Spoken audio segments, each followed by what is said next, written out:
I'm just saying. I'm glad the camera's not on right now. Huh? Oh, it is on? Oh.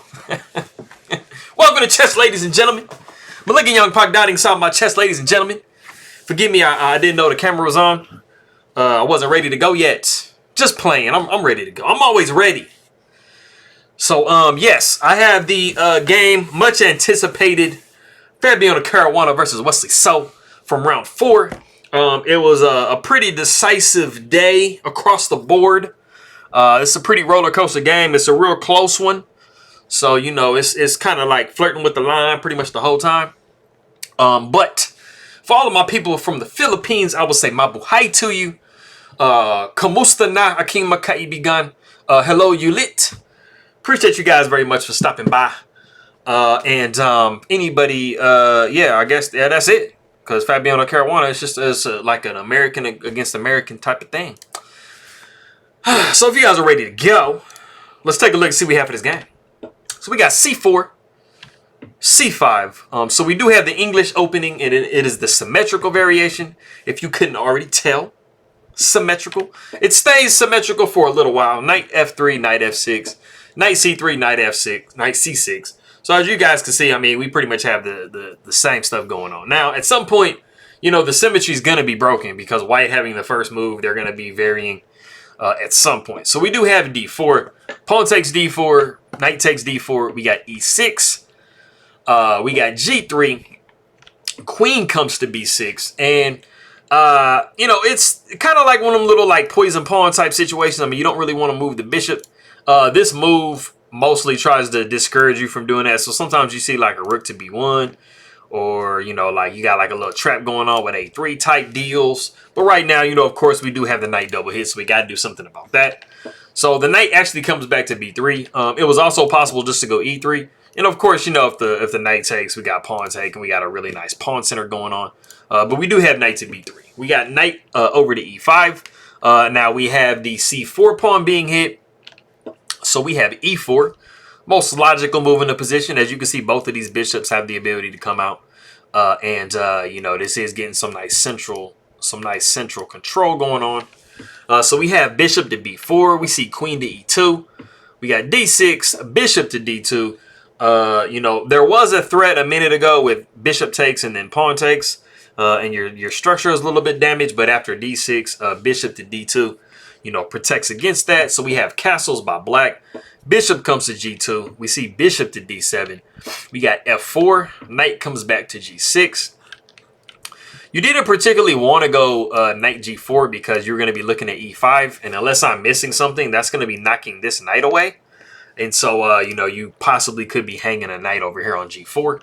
So we got knight to G6. A rook comes to C1, just extra protecting this square. We got bishop to C6, and now we have actually a real threat going on because, you know, this pawn is defended a lot right now. But, I mean, taking away the knight, you know, you have some threats going on in the position. So we actually see A3, and this is the novelty of the game. Now, what we actually saw in the game was bishop takes C3, and then we had rook takes C3, just defending this knight over here. But we actually had the ability as black to just actually take on A3. And it shows that it's a little bit, just slightly better for black, but it is a pawn. And so, like I said, I mean, you're playing between two human beings. So, I mean, you know, even though the computer says it's a certain whatever, you know, we got human beings playing the position. So, I mean, it doesn't always end up being that way. And then, you know, pawn would take A3, and then queen would take B3. You would push an A4 to try to get some trapping of the queen. But the queen would just come back to B6. And like I said, I mean, you just stole the pawn. So, I mean, that was definitely an option. You know, kind of play that out and see how that goes. You know, we do see rook to C3. Rook taking C3. We got A5. Queen comes to E3. You know, we're trying to encourage a trade. You know, as you can see, like, white has a very good amount of space in the position. So, you know, queen trading wouldn't be too bad. I mean, you would probably just go king E2, you know, bringing the king up somewhere, just kind of pushing your position forward. You know, actually, after A5, bishop to E3 was actually very strong as well. Just knocking that queen off, going maybe queen to A6, bishop coming back to F2, making sure that we protect this pawn on E4. After H6, you got knight to d4, and this is just a really powerful position, kind of similar to the one we saw before. But like I said, we had queen up to e3. We see rook to a6. Black is saying, if we're going to trade on my terms. So, you know, you're more than welcome to take this queen up here, and then the rook would be taken and stuff like that. So we got c5, pawn takes c5, knight takes c5. We have rook a to a8, knight down to b3, queen takes e3. So now we have this trade, and we're going to need to take back with the rook, you know, because, you know, we have to protect this pawn on e4. Knight comes to g4. We see rook to c3. Rook f to d8, and we have a rook to c4. And it was kind of funny because this position, you know, there were kind of a lot of jokes that, like, why is it rook to c4? Like, why not rook to c5? Because at least that, like, double attacks the pawn here, right? Actually, rook to c4 is actually fairly similar. They're pretty much like interchangeable moves. I think, honestly, if you saw rook to c5, you were going to be looking at this here, and you were probably going to be having to do something like this. So this is probably something that, you know, Caruana wasn't interested in looking at, so he did play rook to c4. This does allow bishop to b5, but we just move rook to c5. Then bishop comes to a4, and then we have a pretty nice little in-between move with h3. You know, of course, you can take this knight down here, but I'm going to be taking your knight up here. And the really, really crazy, interesting thing about the position is you have a huge amount of pawns over here. And at some point, you're going to be able to start to kind of rip the position open. The bishop might possibly come here. This rook can swing over, so I mean, it's actually kind of dangerous. So like I said, we did have h3, knight came back to f6. We throw another in-between move in there with e5. Knight comes to d5. We see bishop takes d5, pawn takes d5, and now we move the knight. So the knight has come to d4, and this is actually a really, really nice square for the knight. It is perfectly blockading this pawn, and that's definitely where you want knights to be at. You know, this bishop has the ability to move at some point. So, you know, white is actually doing very well in the position. And, I mean, that was something that kind of was happening for a while in the game. You know, Fabiano Caruana was actually having, like, a really nice position. He was actually ahead for a little bit. So, you know, it's kind of dangerous looking as black. So we have b6 trying to attack this knight. And, you know, of course, we put it on the 7th rank, the most logical spot to go. We see rook a to c8 because black does not want this rook to survive on the 7th rank. So we see rook to b7. We see rook over to b8. We're just literally never going to leave this rook alone. So we see rook takes b8 and then rook takes b8. And we actually, in this position, have a very strong move for white to play just to expand their advantage. If you want to pause the video and see if you can find this really, really nice move, go ahead and do so.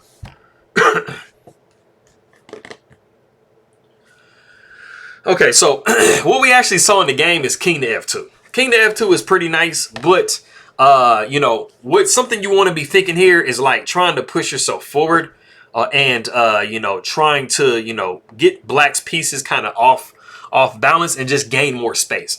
So the move I'm actually looking for in this position is g4. So if you found g4 thinking, hey, man, at some point I'm going to push f5, you know, I'm going to try to push this bishop back and stuff like that, then you would definitely be having the right idea. Knight would come back to e7. You see bishop to e3, just making sure that we protect this knight. And as you guys can see, we don't really have any penetration that's going to be possible for the rook if it swings over to c8. So h5 is trying to break up that, you know, that nice chunk of pawns you have. But we do have b3, like I said, and now the bishop comes back to d7. You got f5, pawn takes g4, pawn takes g4. So like I said before, you know, you have these really, really nice pawns that are far advanced. You have this bishop that's up. You have this knight that's up. This rook has a really nice open file. So compared to black's pieces are kind of pushed back a little bit. And, you know, this king is swinging up here or even coming up here. So, I mean, you know, you have a really nice advantage, you know, especially if you have something like this. I mean, the king can come here. And, I mean, like I was saying, the black, even though you have an open file for your rook, you can't really penetrate. So, you know, this is a very, you know, dominant position for white. But, like I said, we did see king to f2. We have rook coming over to c8. But like I said, I mean, as of this moment, it doesn't have any penetration capability. We got b4, pawn takes b4, bishop takes b4. We see h5. And this is showing you that Wesley So is recognizing that g4 is a threat and trying to shut it down with h5. Because now you see, I mean, it's a little bit less beneficial to push, especially because you're going to be dropping this pawn down here. So You definitely don't want to do that. So we have king to e3, rook comes to c4. We see h4. The knight comes back to f8. We go ahead and snap that off the board with bishop takes f8. We got king takes f8, rook over to b1. You know, of course, you know, this is a half open file. It's the most logical place to put your rook, and you are, you know, kind of throwing a little tickle on this pawn over here. So we have b5, and, you know, you can definitely, like, you know, do something like that with the knight taken. You see bishop taken and then rook taken, but you would be looking at, you know, like something like this right here. The rook would come down, and, you know, you have these somewhat weak pawns. So, I mean, you're going to be getting a pawn, but you're going to be losing a pawn as well. So, you know, black is definitely going to be able to kind of get their stuff back. So, we see king over to d3. We see g6.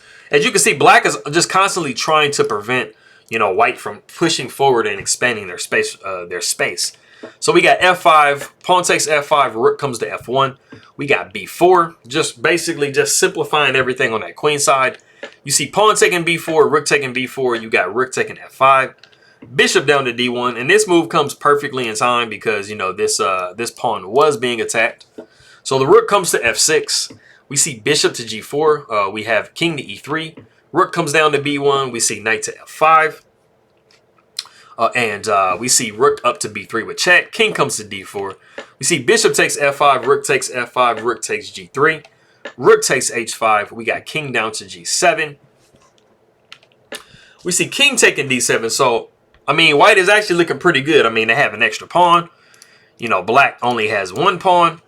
But the thing I'll say about these types of endgames with rooks is, I mean, unless you have a very favorable like type of position and the king is a little bit far away, you know, it's really kind of hard to win like a rook endgame, even being up a pawn. Sometimes that's not enough to really just guarantee a victory. So we see rook to g4, trying to tie this rook down to this pawn. We see rook to g5 with check, rook takes g5, pawn takes g5, king down to g6. We see e6, pawn takes e6, king takes e6, and then king takes g5. And as you guys can see, we have the kings doing the king's dance. And there is no way for either side to win this. So it did end up being a draw. There wasn't like a crazy amount of chance for, you know, Fabiano Caruana to just like force a win through. He definitely held an advantage for a while. But, I mean, it was still fairly even regardless. So, and like I say, when you get into certain end games, even being up a pawn, sometimes that doesn't guarantee that you're going to win the game. So, yep, that is that game. So for my people in the Philippines, I'll throw these good mornings real quick. So, maanyong buntag, mayad na agahan, naibeg na bigat, masantos ya kawasan, marhe na aga, buenos dias, maayong aga, mapia na uma, kapi ang kapo no Dios, mayapa abak, mayad na aga, mapia agay, mapia kapapita, my big bukla, marjana buntag, maria mainat, malpe na aga, kasanyangan si ilabi. Salam, assalamu alaikum, merci to you. Appreciate you guys very much for stopping by. Makita tayo mamaya, and pa'alam. And I'll see you guys next time.